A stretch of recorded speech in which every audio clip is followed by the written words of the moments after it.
We're going to read about Gauranga Gun.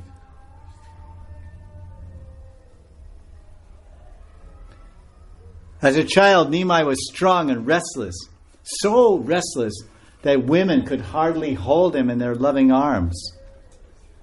One peculiarity of the boy was that if anyone simply uttered the name of Hari, something peculiar about Nimai was that he would cry and cry, and he would only stop if someone would say, Hari,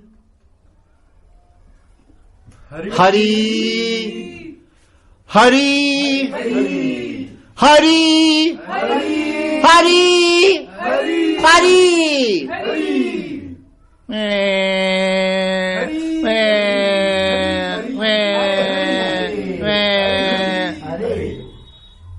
Radhe, Radhe, Radhe, Jai Jai Jai Shri Radhe, Radhe, Radhe, Radhe, Jai Jai Jai Shri Radhe, Radhe, Radhe, Radhe, Radhe, Radhe, Radhe, Radhe, Radhe. Radhe, Radhe, Radhe, Radhe, Radhe, Radhe, Radhe, Radhe, Radhe, Radhe, Radhe, Radhe, Radhe, Radhe, Jai Radhe, Jai Shri Radhe, Jai Radhe, Jai Shri Radhe, Radhe, Radhe, Radhe, Radhe, Radhe, Radhe, Radhe, Radhe, Radhe, Radhe, Radhe, Radhe, Radhe, Radhe, Gauranga Mahaprabhu's Avirbhavtiti ki. It's not a poet's creation. Nimai's complexion actually did resemble molten gold. His feet and hands were so naturally red that there was no need to paint any dye on his hands or feet, which they do with children in Vedic culture. Nimai's features were so beautifully formed, the contour of his body was simply perfect. Nimai's fascinating face was brighter than the moon. He was glowing. Like I remember, we don't see so much, but when someone's really healthy or really young people, really young and healthy men and women, they have their face is glowing with health. If all their chakras are balanced and they're very sattvic people, yogis, vegetarians, good healthy type people, even non-veg, whatever, healthy, sometimes they have very glowing. What to speak of these yogis? Because when I was looking for guru back in the 70s in California, I met many yogis. Came from India, so, at least commercialized type yogis. But many of them are very effulgent. Their personas, they were radiant. In fact, I interviewed the people for Prabhupada's Lilamrita, and in England and Bombay and America, Vrindavan and Bombay and there. So I interviewed many karmis that had interacted with Prabhupada, what we call quote-unquote karmis, non-initiated people in England. I remember interview. That word should not come out of my mouth. I remember interviewing a policeman from Watford. There's a village where the Bhaktivedanta Manor is located in London, or outside of London, called Watford. And he was a policeman there. And he was a policeman during Prabhupada's visits to there. And he would control the traffic, because there's a lot of traffic jams when Prabhupada came to the temple. So many Indians wanted to come for his darshan, the little tiny village. They came from all over England to have Prabhupada's darshan. Very popular place, even today, of course. So he was there, and he many times he saw Prabhupada, and he used to clear the way for him if there were crowds in the way, and Prabhupada was coming out of the temple. So he saw Prabhupada many times and received Prabhupada's darshan and blessings. So one thing he said to me, he said, I don't know much about, I never saw anybody from India. I've seen so many people from India. There's so many Indians living in England. But I never saw anyone glowing.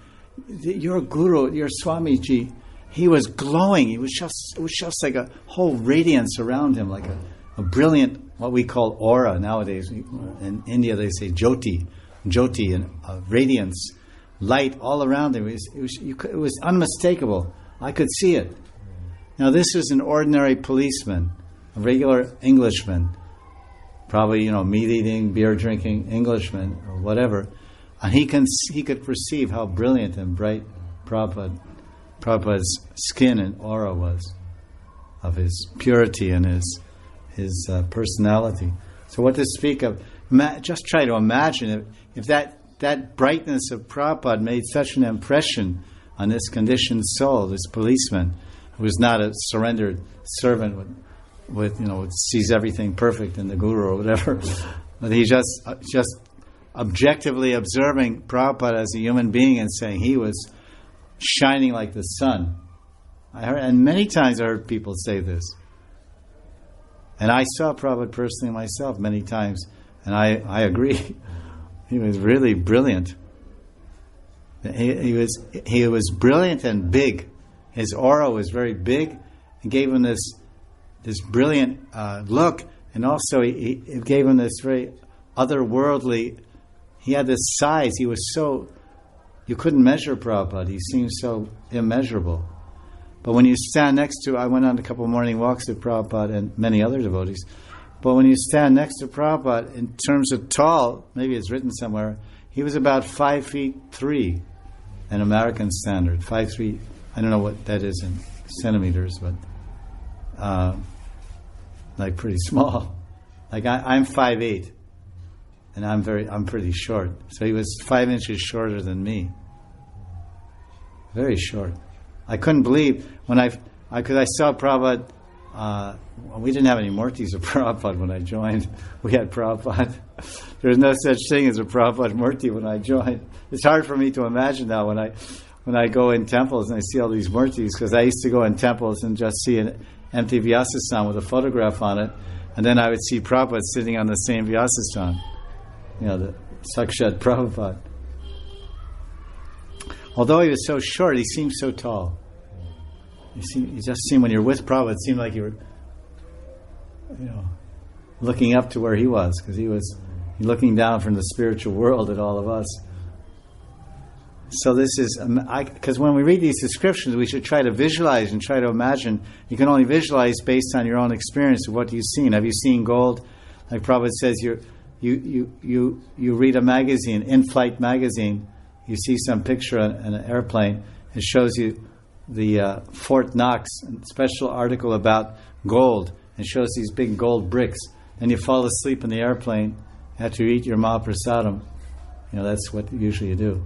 And then you fall asleep, and then you dream of a mountain of gold, because you have some experience of what you saw, and then you dream. So we have experience of gold. We see how golden Prabhupada was, and how radiant some yogi is. We maybe met some yogis. But imagine God, Lord Chaitanya. It's like molten gold, and that's only a fraction of the goldness. It's almost like blinding. It's so brilliant. His palms and foot soles were naturally red, that they appeared like freshly painted with vermilion. Nimai's features were beautifully formed, and the contour of his body was simply perfect. It's beautiful. I really appreciate the way this person is writing. This is the book is not so much widely known. It's called Lord Gauranga. It's one of the very first English books written in English, biography of Lord Chaitanya. That's why it's well circulated in the Western world. It was written in English by a member of the Communist Party. This S.K. Ghosh, I think, who's the founder of Amrit Patrika Bazaar. It's a newspaper, S.K. Ghosh, and he was a communist, but he was a member of the Communist Party, but at the same time he had a lot of appreciation for Lord Chaitanya. He's the one. He was promoting communism. That's why Bengal is communist even today. He was newspapers promoting communism, and he was the one who said. He's the one who said. This is what he said. The full quotation is this, because it was written in his newspaper, S.K. Ghosh. He said, although I've never really studied I've never really studied or read the books of the six Goswamis. But as far as I'm concerned, Bhaktivinoda Thakur is the seventh Goswami. So that title, which became so popular in some missions and around the world, that Bhaktivinoda Thakur is the seventh Goswami, that was given to him by a communist, a member of a political person who was not even initiated by anyone that I know of. I never heard, but he was a friend of Bhaktivinoda Thakur's and a contemporary, S.K. Ghosh. And he was he preached communism with the newspaper, which is atheism. Communism means atheism, and he said, because he appreciated the liberal viewpoint of Bhaktivinoda Thakur, he appreciated his liberalization of Gaudiya philosophy, and so somehow he was praising Bhaktivinoda Thakur, and he just offhandedly said one time, although I have not read, to be perfectly honest, I never read any of the Goswami's teachings because I'm an atheist, or at least he wrote about Gauranga because he's a good writer. So I appreciate this part that he wrote. So I took the good thing from his book, and that was one of the first books I read about Lord Gauranga in English. So, and I read that before I was, initiated in ISKCON. Oh, before you? Yeah. So this book was quite available. I was coming to ISKCON. I knew about ISKCON. I knew about Lord Chaitanya for a year or so, and so this book came in my hands.